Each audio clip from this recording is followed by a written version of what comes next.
Welcome to the House of Hammer, built by the nation for the nation. Welcome to Raider Nation News today. I am your host and the tribal chief of Raider Nation. Do me a favor.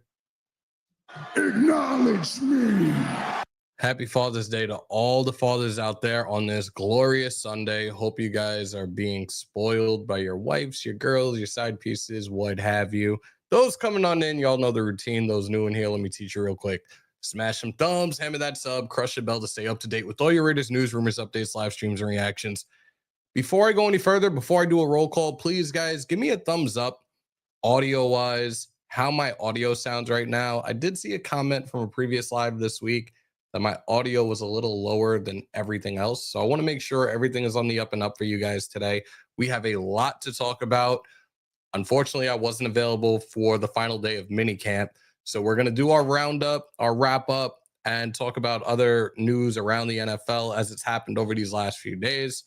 I see the thumbs up.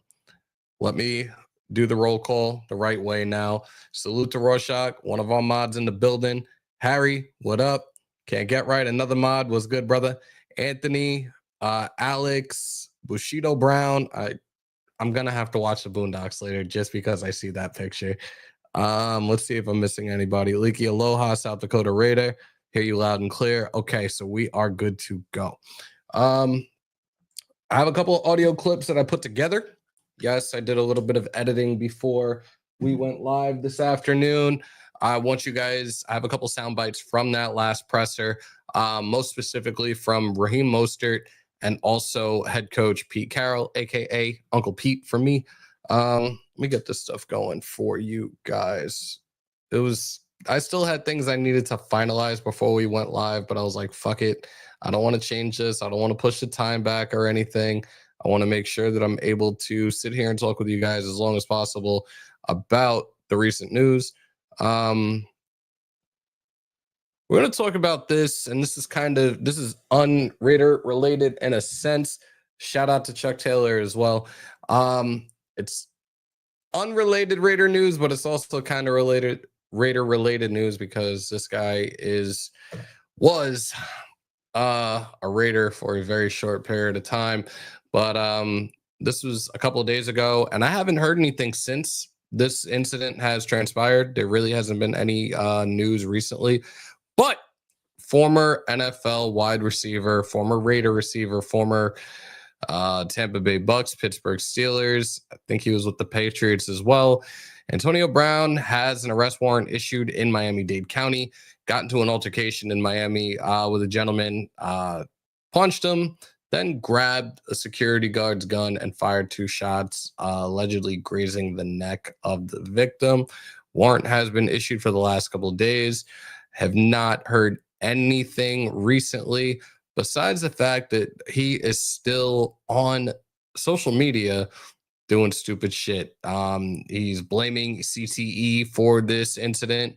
Right now, the warrant is for attempted murder. As that story continues to develop, I will obviously bring it to you guys. You know, if it's NFL news, but most specifically Raider news, even though he's not a Raider anymore, we will update you when anything breaks in the near future. Moving on, we're going to talk about our first round running back, the generational talent, if you may, Ashton Jeanty. Ashton Jeanty has been doing his Dougie. He did a phenomenal job those 3 days of minicamp this past week. A lot of praise from a lot of people. But again, most specifically, we have some sound bites from our recently free agent signed running back Raheem Mostert and Uncle Pete. So let's get into it. Let's hear what these guys had to say. And we're going to start it off with Raheem Mostert and what he had to say in terms of this potential dynamic duo. Let's have a listen. Actually, let me make sure I have it in the right spot. All right. Give me a thumbs up so I know you guys hear it. Same, right? You know, he has a physical presence to him, so do I. And we're both in the pass game that just we try to be as effective as we possibly can. And so I think, you know, with us two in the backfield together and being able to utilize our abilities, I think that's going to be a great showing. And then also with the other backs, you know, you got Zamir, who's coming in, and he's hungry. Sincere, you know, he had a stellar year and then got injured. And now he's back and he's going. And even Dylan and both Chris as well. So a lot of guys in the room, they have experience. And that's something that's nice. We're all just trying to help Jeanty out at the same time. This is what he had to say as it pertains to watching Jeanty while Jeanty was at Boise State last season. Unbelievable things in the college level and breaking records and close to, you know, yeah, I'm drawing this blank. The Barry Sanders, there you go. Coming close to his record and scoring touchdowns and being physical and doing everything he can. You can see why he's a first-round draft pick. And so that just hypes me up even more to try to bring my presence and trying to help him. And he's doing a great job. And I've been a fan of him since, you know, he started getting on the scene. And you know, we both share the same marketing agency, which is pretty cool. So I got to meet him for the first time out in New Orleans when we got together. So had to sit down with him and we were just chopping it up. And you know, he gave me praise and I was giving him praise. So it worked out. It worked out for the best. So. Speaking of scoring touchdowns, you've always been a touchdown magnet. What is the key to success in the red zone? Being physical. You know, it starts with the line of scrimmage, and you know, you have to understand where the ball's supposed to fit. You know, everybody thinks that you could just go in there and just, you know, push a pile. You can. I mean, obviously the tush push is working well, right? But you know, you have to be able to read plays and read what the defenders are doing and get them out of position and be able to score. And that's something that I like to bring. You mentioned that he could be a generational talent, Ashton. What is it about him as a running back that makes you believe that? I mean, if you look at, you know, his stature, everything that he does, he's not that big in regards to being tall, but he has a little more. He's a little wider, and he can put himself in position to maneuver, you know, runs and slip out of things. I was watching his tape when he was at Boise State, and it was just, you could just tell the dynamic of him reading and breaking tackles. I think that was the biggest thing that impressed me the most, was that he was able to shed tackles and take it for another 60 yards. You know, that's something that's not necessarily going on out there in the world right now. And for him to be able to do that, it just shows you the type of generational talent that he has, and especially out in the pass game too. You know, we've been out here. I mean, just today he caught a couple balls, and you know, you look at it and you're like, man, you know, he's gonna be special. What are your thoughts on the? Well, there you hear it from presumably our running back to Raheem Mostert. Nothing but high praise, nothing but great things to say about the young pup. And I've stressed about this. I've talked about this a lot recently, especially hearing these pressers, the things that I'm hearing from inside the building. This kid could be a very promising talent, Lord willing, stay healthy. I've talked about this in terms of fantasy football this coming season. This is a guy, and people can call me crazy all you want, but this is a guy I'm definitely looking at as my running back one, my first round pick, most definitely. Shout out to Johnny Solorio. Salute. This kid can definitely be something special.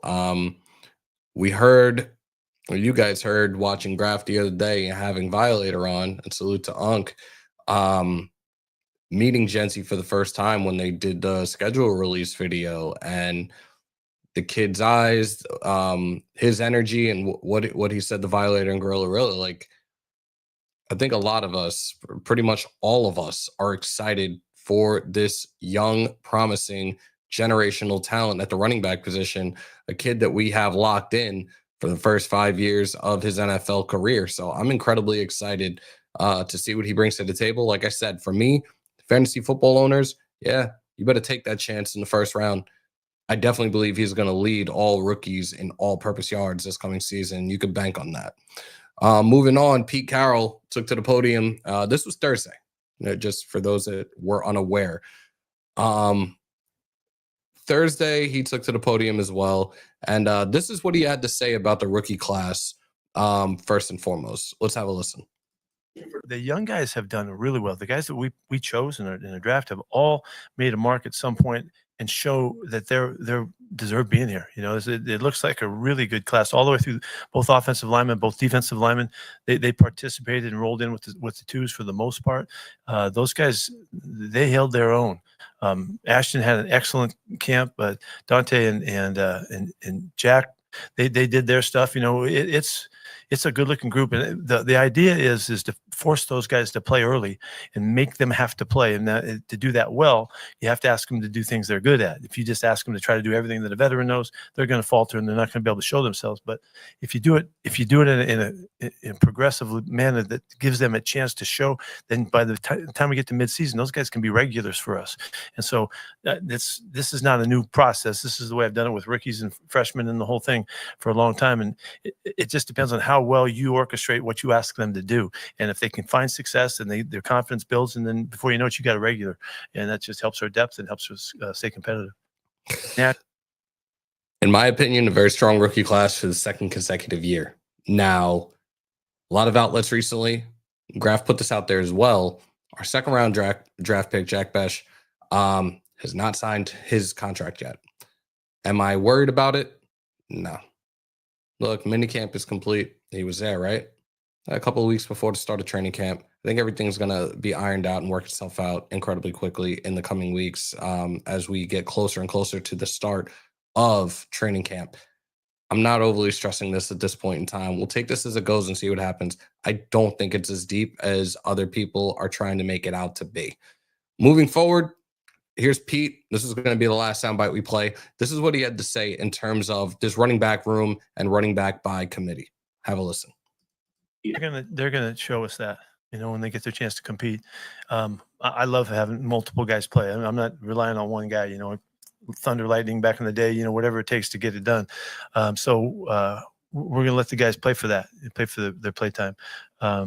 Raheem, I love having him. He's an experienced guy that's been a great speedster for years. We've defended him for years. He's been a real nightmare for us. And I think Zamir had a really, really good camp too. He made a statement of being the bigger of the guys. You know, he's really fast and he's the biggest guy that we have. Awesome. Ashton looks every bit what we would hope he would look like. And he caught the ball really well. He understood stuff, took everything really seriously. Gave terrific effort throughout, and we made a big deal to him. Everybody's watching you, you know, and he embraced the thought of it. And so it's going to be really, it's going to be exciting to see what happens. We got Sincere back too, you know, late in the camp period here. He had a couple of really nice games last year, and he showed really good quickness and kind of a knack for running the ball. So when we go to camp, it'll just be game on, you know, and we'll see what happens. With this phase complete. So there you have it.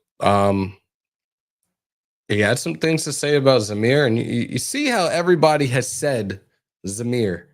I dare one of y'all in the chat to use that other name. No, I'm joking.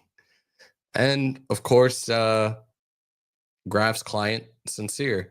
So you can look at this room as a running back by committee. It could be down and distance situations. One of our running back 1 and Jeanty, our running back 2 and Mostert need a quick rinse. Throw one of these guys in. The offensive scheme itself right now, again, nobody knows fully what it is. You're not going to see a lot of it in not training camp. I'm sorry. You're not going to see a lot of it in the preseason either. But the way that these guys have been talking about it, and you heard Mostert previously in terms of him and Jeanty catching balls. No Diddy if necessary. You got some really solid swing backs right there. You got you're gonna see these guys making a lot of plays with receptions swinging out of the backfield. And I'm 1,000% here for it. Everybody is going to be involved in this offense. You heard him giving the praise about Besh. You heard him giving the praise about Thornton. One of Graf's guys, a very solid dude. I love these interviews that Graf has had the opportunity to do and hearing the things that that he had to say. I'm just incredibly excited to see what he does on the field, especially in the preseason. I want to see how much playtime he gets. I want to see how effective and what a problem he could potentially be in his rookie campaign. Most definitely. Best the same thing goes for him. But again, looking at what I considered growing up, what I watched as a prototypical wideout, a true wideout, Thornton is that guy, and I'm incredibly excited to see what he brings to the table in his rookie campaign as well. Thanks for making this Sunday a good day. I appreciate you guys pulling up. I thought about this yesterday. I wanted to do this yesterday. I was gone. I was incredibly tired. And then I'm like, it's Father's Day. Is anybody going to pull up? And you guys are here right now. And again, to all the dads in here, happy Father's Day. I hope you guys are getting well taken care of and spoiled, whether it be in your kids, your wives, your baby mamas, your fiancés, your side chicks, your side chicks, whatever. Happy Father's Day to each and every single one of you out there, though, today. And I really appreciate you guys being on. I say this every single year, or at least the 3 years that I've been doing this. This is year 4.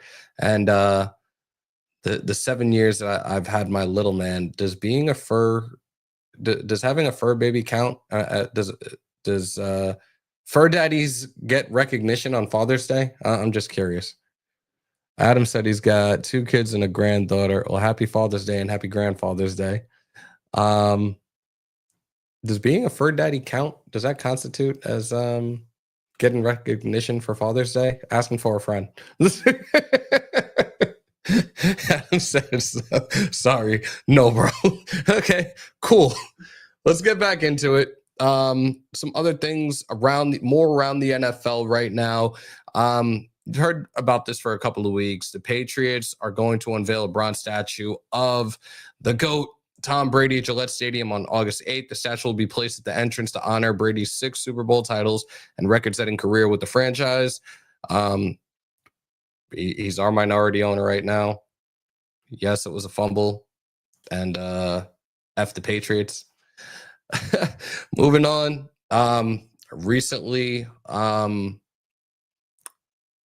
Recently passed owner of the Indianapolis Colts, Jim Irsay, is going to be inducted into the Colts Ring of Honor. They will induct him into the Ring of Honor during week 1, the week 1 opener, September 7th. On his 66th birthday, or what would have been his 66th birthday, his daughters, now the co-owners, will represent the family at the ceremony. So definitely a good thing being done by the Irsay family, the NFL, and the Indianapolis Colts. Other news, another free agent signing. The Saints signed Cam Akers to a 1-year deal. He did a minicamp tryout earlier this week. Look, he has plenty of starting experience in the NFL. Now he can compete in New Orleans with depth alongside Alvin Kamara. So we shall see how that plays out as well. Jerome said fur babies count. See, I appreciate that. Demokes, she took the kids, the house, and the dog. She took everything from me. God damn, Demokes, you're a jackass. I fucking can't with you. We've only been on 20 minutes. There really isn't much else to talk about. Like I said, I wanted to do a little roundup as it pertained to the minicamp and hearing the high praise of that of Ashton Jeanty from both Raheem Mostert and Pete Carroll. I'm incredibly excited right now. It is Sunday. It is Father's Day. If you guys want to keep running for a little bit, we can. I can open up the vault line. You guys tell me what you want. Again, this show is about you guys. It always has been. It always will be about you guys, because none of the growth of this channel is possible without each and every single one of y'all. So you guys tell me what you guys want to do. Big Bro is saying he's surprised I'm live. Well, yeah, Father's Day and I'm here, but I could say right now we can cut this short. I think we covered a lot in a span of 20 minutes. You did see Graf in the live. Yes, we will be live tomorrow. We've been talking about this the last couple of days, and I think it's going to be our weekly spot together is going to be Mondays, especially when the NFL season is officially here. You'll get the reaction Monday from us. Probably do the presser in its entirety from Pete Carroll the day after games. But we will most definitely be live tomorrow. He already has the thumbnail set up, everything good to go. So, yeah, absolutely pull up tomorrow. Most definitely. We should have a lot more to talk about. And obviously, we can go back and forth on a lot of things going on around the NFL, but of course, and most specifically, our Las Vegas Raiders. So I appreciate those that did pull on up. We have 94 in here right now. If you guys want me to keep going, we can keep going for a little bit. Again, I could open up the vault line for you guys, but realistically, you guys should be with the families right now. Like, and it sounds weird of me saying that as I'm sitting here with you guys right now, but for all the fathers out there, this is your day. This is your time. So I am going to wrap this up. I want you guys to go enjoy the rest of your day with your kids, with your significant others, what have you. I am going to just try to chill. This is my only day off. I'm going to try to relax a little bit more. Like I said, I wanted to get on here because I hadn't been on in the last couple of days. I really was upset. I don't want to say upset. Upset is probably the wrong word. A lot of things that I did Thursday, a lot of ripping and running, and then the little lack of sleep that I got. I was disappointed I wasn't able to be here for the third consecutive day and do the final day of minicamp for you guys. So I'm here. I went through everything I wanted to get through today. Did it fairly quickly, but yeah, all the dads out there, the granddads, go spend time with your kids. Go spend time with your significant others. Enjoy the rest of your day. We will be live tomorrow. If you haven't already, do me a favor on the way out. Smash some thumbs, hammer that sub, crush the bell to stay up to date with all your Raiders news, rumors, updates, live streams, and reactions in the house that Hammer built by the nation for the nation. Raider Nation News Today. Continue to stay safe. Most importantly, be kind to one another. Good Lord. COVID or not, you should always remember to wash your hands and your asses. And as always, win, lose, or tie, Raider Nation till I die. Till tomorrow. And of course, as always, on my New York, peace, love, and positivity. And yeah, there's that part too. And when I leave, come together like butt cheeks. Y'all stay committed to excellence. Until tomorrow, we outro.